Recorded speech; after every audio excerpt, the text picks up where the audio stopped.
की जय जय जय। बोलो मसीहा की जय जय जय। मेरे लिए आया, मेरे लिए आया, मेरे लिए आया, मेरे लिए आया। मेरे लिए यीशु ने दुख उठाया, मेरे लिए यीशु ने दुख उठाया। मेरे लिए मार गया, मेरे लिए गार गया, मेरे लिए मार गया, मेरे लिए गार गया। मेरे लिए फिर उठा मेरा है मसीह, मेरे लिए फिर उठा मेरा है मसीह। मैं मसीह का हूँ, हम मसीह का है। खुशी खुशी मनाओ, खुशी खुशी मनाओ, खुशी खुशी मनाओ, खुशी खुशी मनाओ। बोलो बोलो मसीहा की जय जय जय। बोलो मसीहा की जय जय जय। আর সকলকে নমস্কার জানাই, গুড মর্নিং। আমরা এই বিশেষ সময়ে ঈশ্বর যে সদাপ্রভু সৃষ্টিকর্তা তার কাছে আমরা প্রার্থনা দ্বারা বিশেষভাবে আপনাদের অসুস্থ যেন ভালো সুস্থ ঈশ্বর থেকে না, এই জন্য আমরা প্রার্থনা করি সুস্থতা ঈশ্বর থেকে, তার কাছে যাচনা প্রার্থনা। এই সময়ে ঈশ্বর তার বাক্য থেকে একটি অংশ পড়িয়া আমরা ধ্যান করিয়া প্রার্থনাতে করিয়া কিন্তু আমরা সমর্পণ করি সময়টা। একটি অংশের মধ্যে আমরা পড়ব, আর ঈশ্বর আমাদের জীবনে তার ইচ্ছা এখানে সব প্রকাশিত হয়। এই যে শাস্ত্র প্রভুর যে বাক্য, এখানে সমস্ত মানুষের জীবনের বিষয়, এমনকি ভবিষ্যৎ, এমনকি অতীত, এমনকি বর্তমান, সব কিছু এখানে পাওয়া যায়। এই যে অংশ প্রভুর যে বাক্যটা আমরা যদি মানিয়া চলেন, আপনার জীবনে ঈশ্বরের আশীর্বাদ আছে। এমনকি ক্ষমা, যে শান্তি তিনি দিতে পারেন না। এই জন্য যীশু খ্রিস্টের তার নাম হচ্ছে আশ্চর্যকারী ঈশ্বর। তিনি মন্ত্রী, সর্বে সর্বা, তিনি আমাদের ত্রাণকর্তা, এমনকি উদ্ধারকর্তা। এমনকি শারীরিক দিকে যদি দেখেন, তিনি আমাদের একজন কি আছে, উত্তম চিকিৎসক। যখন ডাক্তারের চিকিৎসা করব না, তারপর ঔষধ দেব, যা কিছু মেশিন প্রয়োজন করা হবে, কিন্তু এই সব কিছু উপরে প্রভুর আশীর্বাদ প্রয়োজন হয় না। এই জন্য আমরা প্রার্থনা করি। যাই হোক, একটি অংশ পড়ি, ঈশ্বর আমরা সকলের জীবনে কি চাই এটা আমরা পড়িয়া বসবো। এর অংশ মধ্যে লেখা আছে প্রথম যোহন, ঈশ্বরের শাস্ত্রের অংশ, প্রথম যোহন 2 অধ্যায় 17 পদ, 1 John chapter 2 verse 17। কয়েকটা অংশ পড়ব এর সঙ্গে। আর জগৎ ও তাহার অভিলাষ বহিয়া যাইতেছে, কিন্তু যে ব্যক্তি ঈশ্বরের ইচ্ছা পালন করে সে অনন্তকাল স্থায়ী। আমরা খুব মনে চিন্তা করে পড়তে লাগবো, বুঝতে লাগবো। জগৎ ও তাহার অভিলাষ বহিয়া যাইতেছে, ꯑꯩꯈꯣꯏꯒꯤ ꯃꯤꯑꯣꯏꯕꯒꯤ ꯑꯄꯥꯝꯕꯁꯦ ꯍꯛꯆꯥꯡ ꯂꯨꯄꯣꯠꯁꯤ ꯅꯣꯡꯃ ꯅꯣꯡꯃꯒꯤ ꯃꯥꯡꯁꯤꯜꯂꯛꯏ꯫ ꯑꯗꯨꯕꯨ ꯀꯅꯥꯒꯨꯝꯕ ꯃꯤꯅ ꯏꯁꯣꯔꯒꯤ ꯑꯅꯤꯡꯕꯗꯨ ꯉꯥꯛꯇꯨꯅ ꯆꯠꯂꯕꯗꯤ ꯃꯥꯏ ꯄꯨꯟꯁꯤꯗ ꯀꯔꯤ ꯑꯣꯏꯒꯅꯤ? ꯂꯣꯝꯕ নাইꯗꯕ নুয়াইবা ইন্থাবদু ভাঙা পিয়া। মাসিনি মণিপুরটা বাইবেলে যা শিক্ষা হয়েছেন, বাইবেল হচ্ছে ঈশ্বরের বাক্য না, প্রভুর যে তার শ্বাস থেকে হওয়া একটি অংশে এই বাক্যটা। এমন তেমন একটা বইয়ের সঙ্গে তুলনা করা যায় না। এটা ঈশ্বর তার নিজের শাস্ত্র, তার মুখ থেকে, তার অন্তর থেকে যা কিছু বাইবেল। এই অংশটা আমরা পড়ি। বাইবেল কি আছে? আমাদের শিক্ষা দেয় যে 2টি রাজ্যে সক্রিয় রয়েছে। 2টি রাজ্যে, রাজ্য জানে তো আমরা, মানে একটা কিংডম, আমরা ইংরেজিতে বলা হয় কিংডম, আর বাংলাতে কয় রাজ্য। রাজ্য কি কি রাজ্য আছে? এই জগতের রাজ্য, এবং খ্রিস্টের রাজ্য একটি অস্থায়ী ও ক্ষণস্থায়ী। একটা স্থায়ী থাকবো আর একটা ক্ষণস্থায়ী, মানে একটা শেষ হয় না, একটা শেষ হয়ে যায়। এমনভাবে আমরা যা কিছু দেখেন এই সব কিছু কী হইব, সব ক্ষণিক হয় আর কি, তা শেষ হয়ে যায়। মানুষের শেষ আছে না, মানুষের জীবন শেষ আছে, এই জগৎ পৃথিবী শেষ হইবার কথা আছে, কিন্তু ঈশ্বর তার বাক্য কোনোদিন শেষ হয় না। তিনি যা কিছু বলিলেন এই সমস্ত কিছু সম্পূর্ণ হয়। ঈশ্বরনা হাইরম্বা পুনমাগ্য ওই না থুংনিয়াবা পুইবনা হাইরম্বাসি ওইগানি ঠোকানি ওইরকনি মধ্যে ওই না ওইরে মাসুং ঠকলেই যাবা।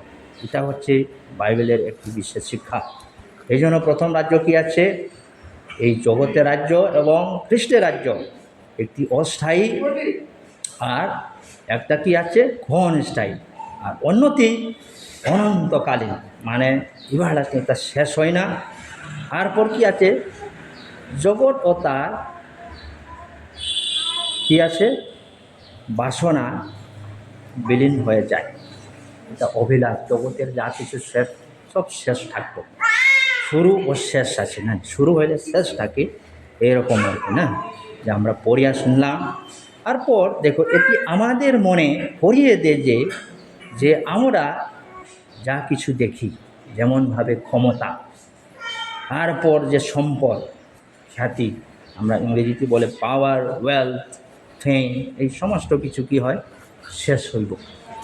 তা ক্ষণস্থায়ী, জগতের যা কিছু আছে তা সব শেষ হইব। তোমার নামও একদিন থাকতো না, আমার নামও থাকতো না, এই জগৎ তো থাকতো না, পৃথিবীতে শেষ হইব। এই জন্য বাইবেলে পরিষ্কার লেখা আছে সেই সময় সেই সবই এমন এক ব্যবস্থার অন্তর্গত যা স্থায়ী নয়। তা বুঝতে লাগবে এই যে যেমনভাবে পার্থিব রাজ্যের উত্থান ও তার পতন ঘটে, যে পৃথিবীতে যা কিছু রাজ্য আছে শেষ হয়ে যাবে। আলেকজান্ডার আক্রমণ করলেন, পৃথিবী শেষ হয়ে গেল না।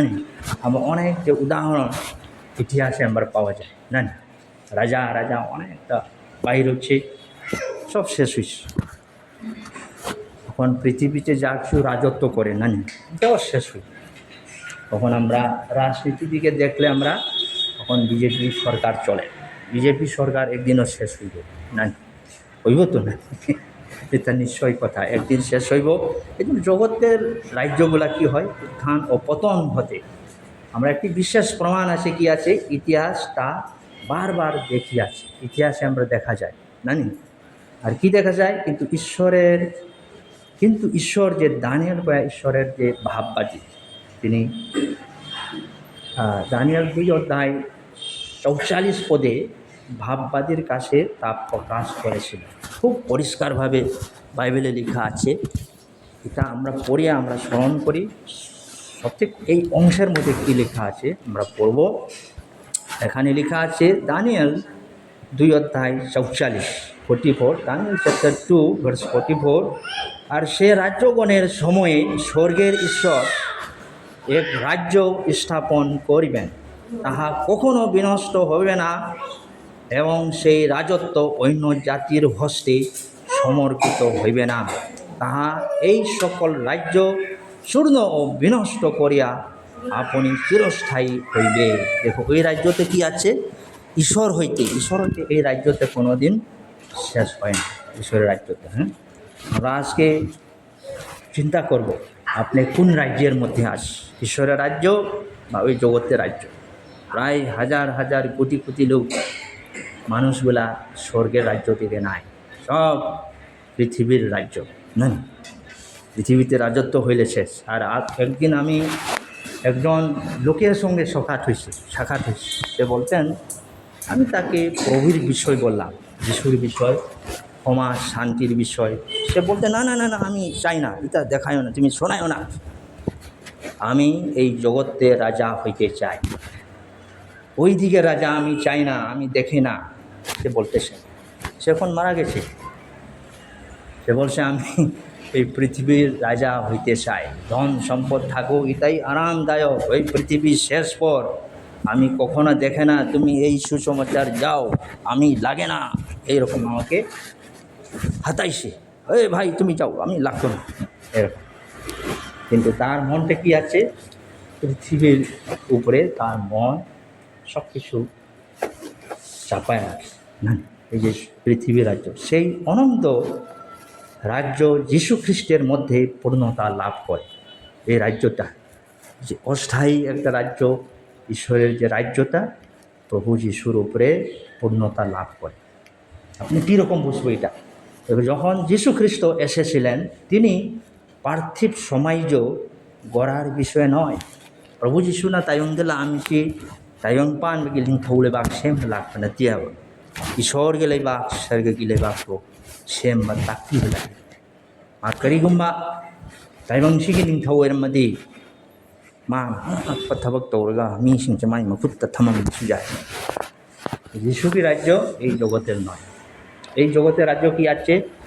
কারাপশন, না পচা খারাপ। যে থাকে তারা সিংহাসনে বইব, যে সত্য পথে চলে তারা কষ্ট পাইব। এটা সঠিক কথা, বাইবেল শাস্ত্রের শিক্ষা।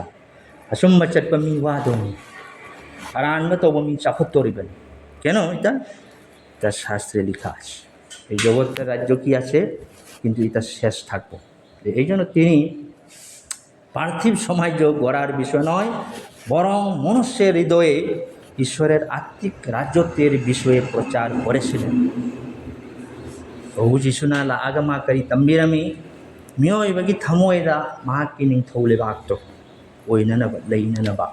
তো আজকে আপনার অন্তরে হৃদয়ে ঈশ্বরের রাজ্য আসে কি না, এটা আজকে নিজেই প্রশ্ন করুন। আপনি যদি ঈশ্বরের রাজ্য আপনার অন্তরে যদি থাকি, তো ঈশ্বরের কথা মানিয়া চলব। এই যে যিশু বললেন, দেখো লুক 17:21 একটি অংশের মধ্যে লেখা আছে, যিশু বলেছেন, কারণ দেখো ঈশ্বরের রাজ্য তোমাদের মধ্যে আছে। আর থাকনা লইতে ঈশ্বরিন তো বলে বাক্সে ꯑꯩꯈꯣꯏꯅ ꯎꯏꯌꯦꯕ ꯑꯇꯣꯞꯄ ꯃꯐꯝ ꯑꯃꯗ ꯁꯤꯒꯠꯂꯛꯏ ꯃꯑꯣꯡꯅ ꯑꯩꯈꯣꯏꯒꯤ ꯊꯃꯣꯏꯗ ꯄꯥꯟꯗꯣꯔꯤꯅꯦꯕ যিশুꯒꯤ ꯑꯆꯨꯝꯕ ꯇꯝꯕꯤꯕꯁꯤ। যিশু রাজ্য কি আছে? তোমার হৃদয়ে। প্রত্যেক লোকের জীবনে তাই রাজ্য আইব। তখন এই যে পৃথিবীটা তার সঙ্গে আবার যে আক্রমণ করব, পৃথিবীতে থাকবো। যিশুর প্রথম আগমন এসেছিল মানুষ অবতারে, মানব জাতির পাপের জন্য উদ্ধার করার। তিনি কষ্ট, দুঃখে, তাড়না, আপদ বিপদে যিশু আমাদের জন্য জীবন দিয়েছিলেন। তার আবার কি হইল? তিনি মৃত্যুকে জয় করি স্বর্গে গেলেন। তিনি আবার আসবো, সে রাজত্ব করব। এখন তার রাজত্ব, যারা যিশুকে জানেন তার অন্তরে ঈশ্বরের রাজ্য আছে, তার মধ্যে আছে, তার সঙ্গে শান্তি থাকে। আপনার শান্তি আসেনি আপনার কাছে? বলুন, আসে? আপনি একটা উত্তর আছে কোথায়? নিশ্চয়ইভাবে আমার কাছে শান্তি আসে। পৃথিবীতে যদি আমরা দেখেন কোনো শান্তি আসে? লড়াই, ঝগড়া, হাঙ্গামি, সুর, হিংসা, মিথ্যাবাদী, নেই? যখন দেশে দেশে কাটাকাটি হিংসা চলে, এখন ইরান ইরাক চলে কাটাকাটি যুদ্ধ, মণিপুরের যুদ্ধ, তখন আগুন একদম লুপ্ত হয় না, চলিয়া থাকে। এই পৃথিবী রাজ্য আইডেন্টিটি, এর জন্য লড়াই চলবো, এটা সংঘর্ষ। কিন্তু যিশু বলেন, কারণ দেখো ঈশ্বরের রাজ্য তোমাদের মধ্যে আসে। এই রাজ্য মানুষের শক্তি বা পার্থিব ধন সম্পদের উপর নিমিত্ত নয়। মাসিগি লেবাক মুখো লেবাক মিগি পাঙ্গালনা নাতিয়া ধন সম্পত্তি পাঙ্গালনা নাতে, লাইরিক লাইসু হইবগি পাঙ্গালনা নাতে, হাইসিংমানা নাতে।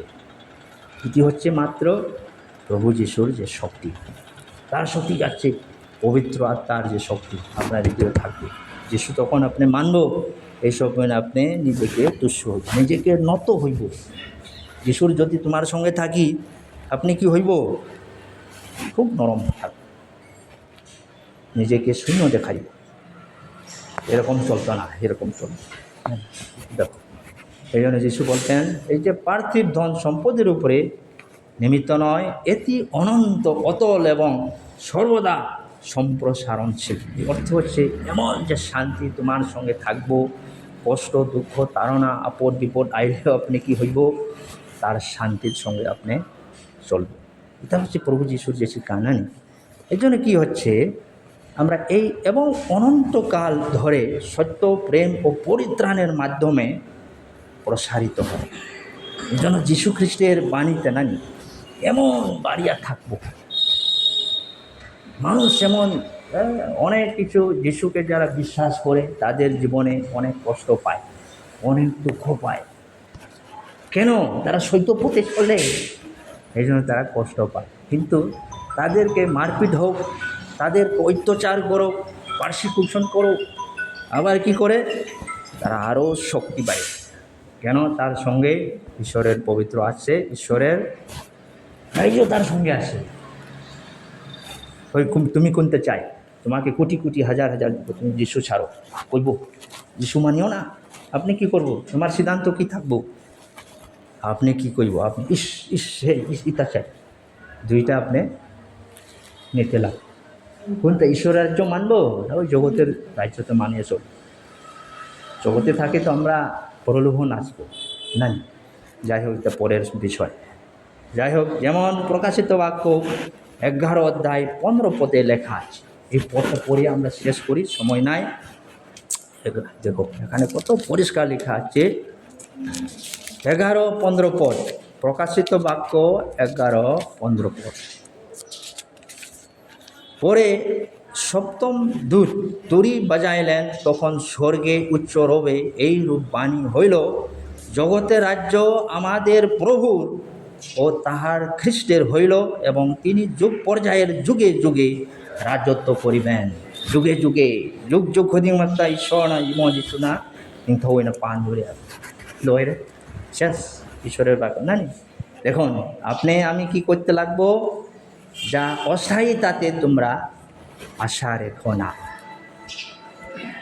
ইনফা বলে ইতা বা মাতাম ঘরেনি গো তো আশা থাম এখানে। হ্যাঁ, এই যে আপনার কি আছে, এই যে পার্থিব বিষয়গুলো বিলীন হয়ে যাবে, এই জগতের যা কিছু সব শেষ হয়ে বিলীন ফুস করে যায় না। কিন্তু খ্রিস্টের রাজ্য প্রসারিত হতে থাকবে এবং কখনো শেষ হবে না। আমার তো লয় হয়ে যাবে শহীন থৌড়ি বা খ্রিস্টকে নিতে, সেই রাজ্যের অংশ হতে বেছে নাও, ইয়া চিরকাল স্থায়ী। মদনাঙ্গি ওয়াখাল বেতায় আপনার সিদ্ধান্ত হইতে হবে, আপনি কোন রাজ্যে থাকবো। প্রভু যিশুর বিষয়ে আপনি, প্রভু আমি একজন পাপী অসহায়, তোমার রাজ্যে আমি চাইতে চাই। যিশুর সঙ্গে একজন যে প্রাণ দিলেন, তখন যিশুর যে মৃত্যুবরণ সময় একজন পাপী, সে বলে হে প্রভু আমি তোমার সঙ্গে যেন স্বর্গে যাই, আমি এই ইচ্ছা চাই। আজকে মুহূর্তে এই সময়ে তার পরিত্রাণ কখন হয়, কালকে নয়, একটু পরে নয়, কখন আপনি মানতে লাগবো। যাই হোক, ঈশ্বর আশীর্বাদ করুন। আপনারা চিন্তা করুন, আমাদের হসপিটালে আসে আপনারা সুস্থ হয়ে যাও। সঙ্গে সঙ্গে প্রভুর যে বাণী, যে ক্ষমা, শান্তি, পরিত্রাণ প্রভু যিশুতে আপনি মানো, অন্তরে গ্রহণ করো। ঈশ্বরের আশীর্বাদ আপনার চিরকাল থাকবো, আপনি মরব না, নরক যাবেন তো নিশ্চয়ই করবেন। যাই হোক, আমরা প্রার্থনা করি, শেষ করি, চোখ বন্ধ করি। প্রেমময় পিতা ঈশ্বর, হে প্রভু, তোমার যে স্বর্গের রাজ্যের বিষয় তুমি আমাদেরকে খোলা আছে তোমার পবিত্র বাক্য থেকে পবিত্র আত্মা দ্বারা পরিচালনা করিলেন। আমাদের হৃদয় কাজ করো যেন আমরা তোমার রাজ্যের জন্য এই জগতে থাকতে সময় তোমার রাজ্যের যে অধিকারী পাই, যিশুতে বিশ্বাস মাধ্যমে এই সত্য যেন সকলের জীবনে বসতে পারি। আর আশীর্বাদ করো যতজন ভাই বোন যারা অসুস্থ ভাই বোন, তাদের বিশেষ প্রার্থনা, শারীরিক যে কষ্টতা অসুস্থতা তুমি ভালো সুস্থতা প্রদান করি, কেননা তুমি একমাত্র যে উত্তম চিকিৎসক, তোমার হাতে রাখি। সঙ্গে সঙ্গে মহান পরিত্রাণ যে মুক্তি প্রভু যিশু তোমাদের যেন বুঝতে পারি, সকলকে আশীর্বাদ প্রদান করো। আর ডাক্তার, নার্স, কর্মীবৃন্দ, আমরা সকলকেও তোমার হাতে ধরি পিতা। তুমি আমাদেরকে পরিচালনা করো, তুমি গৌরবান্বিত হো পিতা। আমাদের এই যে বিশ্বাস, প্রার্থনা, প্রশংসা, ধন্যবাদ একমাত্র আমাদের ত্রাণকর্তা প্রভু যীশু খ্রিস্টের পবিত্র নামে এই প্রার্থনা চাইলাম, আমেন। ধন্যবাদ সকলকে, নমস্কার।